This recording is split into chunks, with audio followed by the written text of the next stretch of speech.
Halo teman-teman sahabat buruh dimanapun Anda berada. Selamat datang di channel saya, yaitu channel buruh. Ini adalah channel kita semua. Bersama saya, Mamet. Video ini saya buat untuk menjawab pertanyaan teman saya beberapa hari yang lalu.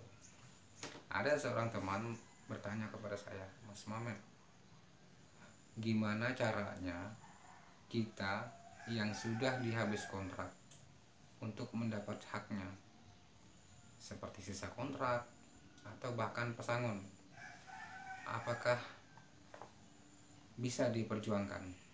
Oke, saya jawab pertanyaan itu melalui video ini ya. Sebelum saya membahas lebih lanjut tentang kontrak, kita terlebih dahulu menyiapkan yaitu buku Undang-Undang Tenaga Kerjaan Nomor 13 Tahun 2003. Kita buka di pasal 59 ya. Oke. Udah, kita buka pasal 59 ayat 1. Perjanjian kerja untuk waktu tertentu hanya dapat dibuat untuk pekerjaan tertentu yang menurut jenis dan sifat atau kegiatan pekerjaannya akan selesai dalam waktu tertentu. Yang dimaksud dengan pekerjaan yang jenis dan sifat atau kegiatannya akan selesai dalam waktu tertentu, seperti security, office boy, catering. Ini adalah merupakan pekerjaan penunjang yang tidak terlibat langsung dalam produksi. Nah, jenis pekerjaan seperti ini karyawannya biasanya itu rata-rata dikontrak. Apabila karyawan yang melakukan pekerjaan inti di suatu perusahaan atau yang berhubungan langsung dengan produksi, maka jenis karyawan ini tidak bisa dikontrak. Oke, kita lanjut. Yang A, pekerjaan yang sekali selesai atau sementara sifatnya. Yang B, pekerjaan yang diperkirakan penyelesaiannya dalam waktu yang tidak terlalu lama dan paling lama 3 tahun. Yang C, pekerjaan yang bersifat musiman. Pekerjaan yang bersifat musiman ini artinya adalah pekerjaan yang sementara waktu, yang kadang-kadang dibutuhkan, kadang-kadang tidak dibutuhkan.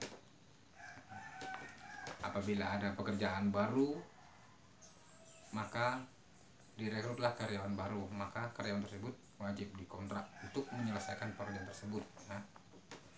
Yang D, pekerjaan yang berhubungan dengan produk baru, kegiatan baru, atau produk tambahan masih dalam percobaan atau penjajakan. Atau misalnya yang dimaksud dengan D ini pekerjaan baru, yaitu pekerjaan tambahan untuk menunjang dari kegiatan perusahaan tersebut ya. Kemudian yang 2. Yang ayat 2 ini yang sangat krusial, yang harus kita benar-benar perhatikan. Ayat 2, perjanjian kerja untuk waktu tertentu tidak dapat diadakan untuk pekerjaan yang bersifat tetap. Di sini sudah jelas. Apabila seorang karyawan itu melakukan pekerjaan yang berhubungan langsung dengan produksi atau pekerjaan tetap atau pekerjaan inti di suatu perusahaan, maka jenis karyawan yang seperti ini tidak dapat dikontrak atau diwajibkan untuk permanen. Oke, kita lanjut. Ayat 3, perjanjian kerja untuk waktu tertentu dapat diperpanjang atau diperbaharui.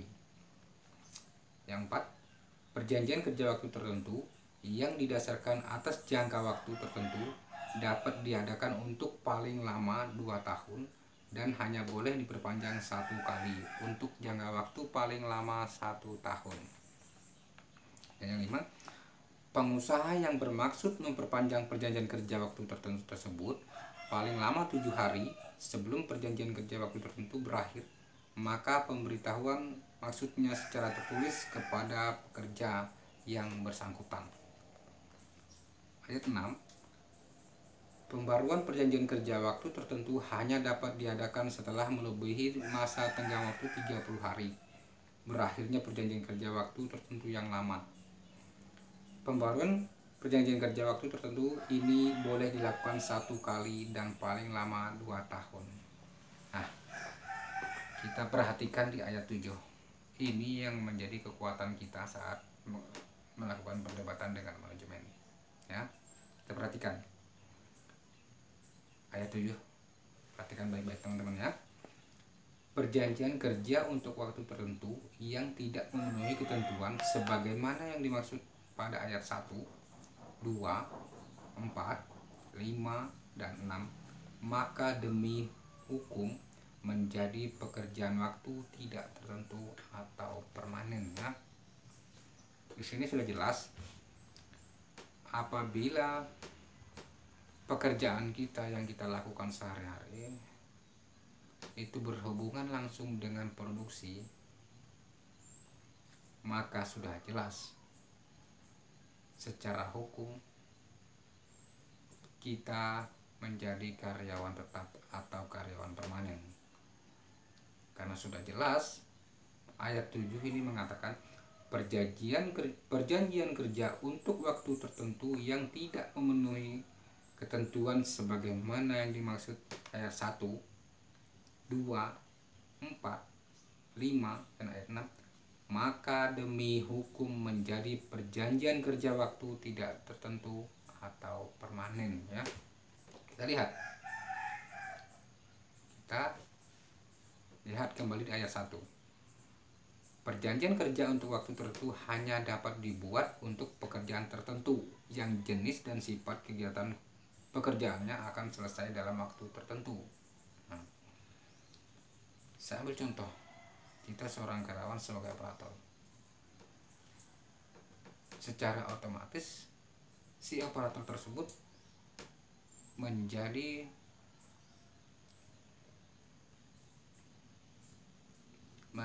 karyawan tetap.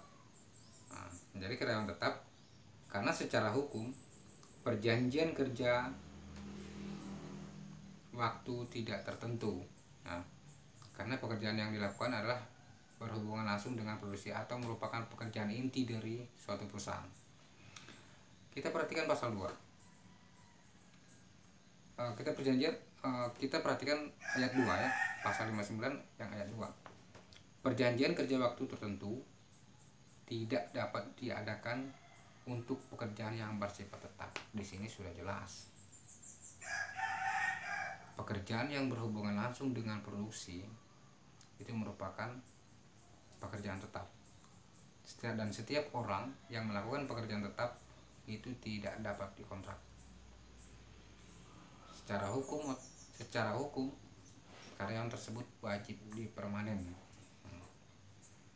Lalu bagaimana kok bisa kita ketika kita dihabiskan kontrak kita bisa mendapatkan hak kita, yaitu berupa pesangon, atau kita masih bisa minta ini pekerjakan kembali? Oke, langsung saja kita bahas. Di sini sudah dijelaskan bahwa setiap pekerjaan inti atau pekerjaan tetap itu tidak dapat dikontrakkan. Nah, tapi kok gini Mas Muhammad, kebanyakan dari pengalaman sebelumnya atau teman-teman yang lain ketika berakhir kontrak itu langsung dibuang, tidak mendapat haknya, bahkan sisa kontrak atau ada yang tidak dipermanenkan. Nah gini, perlu saya jelaskan. Pertama kita harus mengenali dulu jenis pekerjaan kita. Apakah pekerjaan kita ini adalah pekerjaan inti dari suatu perusahaan yang menghasilkan produksi? Yang kedua, apakah kita pernah menanyakan tentang pekerjaan itu terkait dengan pasal 59 yang ada di Undang-Undang Nomor 13 Tahun 2003 tentang Ketenagakerjaan. Untuk itu teman-teman, saya sarankan ya teman-teman untuk rajin-rajin membaca Undang-Undang Ketenagakerjaan Nomor 13 Tahun 2003. Ini sangat membantu kita dalam melakukan pekerjaan kita. Di sini sudah jelas. Setiap karyawan yang melakukan pekerjaan inti harus dipermanenkan. Dan setiap pekerjaan, setiap karyawan yang sudah permanen ketika terjadi PHK itu berhak mendapatkan pesangon, ya sudah jelas sesuai dengan ketentuan pasal 156 ya. Nah, caranya kita harus memiliki badan hukum untuk melindungi kita. Salah satu yaitu serikat pekerja. Karena hanya serikat pekerja yang bisa mengantarkan kita ke PHI melalui bipartit, tripartit, hingga hearing DPR, bahkan ke PHI. Nah, kalau kita berjuang sendiri bukan tidak bisa, tetapi sangat sulit ya. Nah, di sini sudah jelas apabila karyawan yang melakukan pekerjaan inti yang berhubungan langsung dengan produksi, maka karyawan tersebut wajib dipermanenkan. Dan apabila sudah dipermanenkan terjadi PHK, secara otomatis kita mendapatkan hak-hak kita sesuai ketentuan pasal 156.